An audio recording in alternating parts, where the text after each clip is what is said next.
Greif, and my project Dreams and Nightmares is going to happen on the Resonant Bodies Festival at Jack in Brooklyn on September 3rd at 9:20 p.m., which is past my bedtime, so it's pretty much method acting. Very popular concept recently is timing your nap to a sleep cycle. You could have a 90-minute nap or a 40-minute nap or a 20-minute nap, but if you do anything else, you'll feel ill. I wanted to do something theatrical because I was super nonplussed with all of the repertoire that I could think of.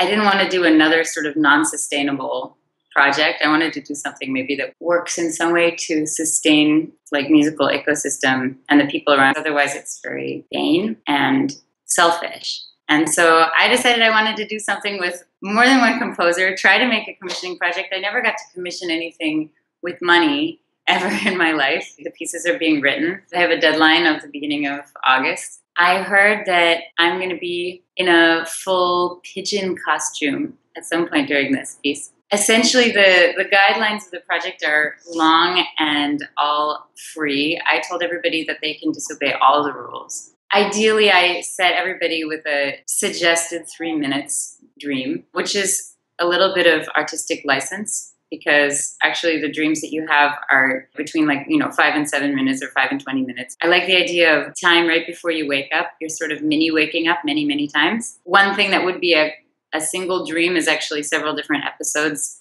because it's broken up and they have no connection to each other. So I like the idea that this is that period of sleep, but just like stretched out for the whole thing.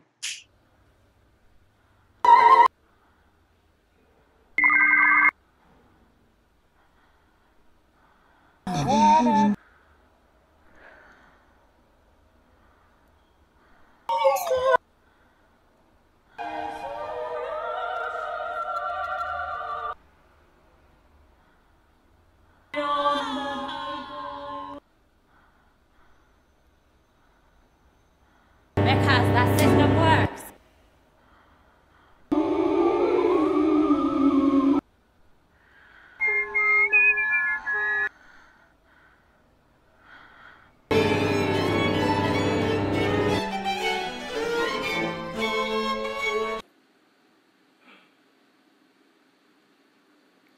The composers who are doing this are Alexander Vevelov, Caroline Park, Sean Yeager, Errol Gurol, Ryan Chase, Elliot Cole, and Albert Behar.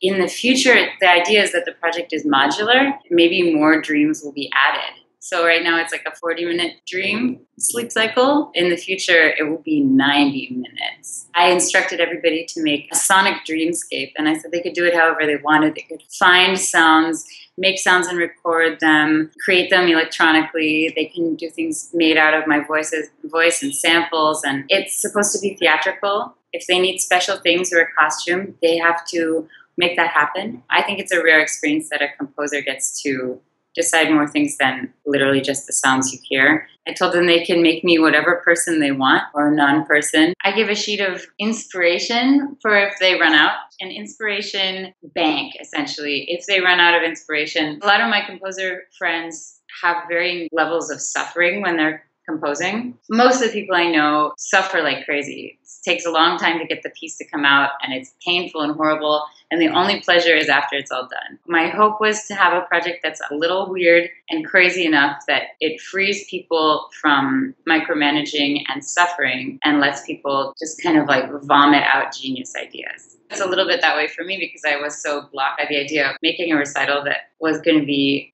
anything other than pedagogical exercise for myself or like vanity or like something to like inflict on people. I wasn't like super excited and I was having trouble practicing.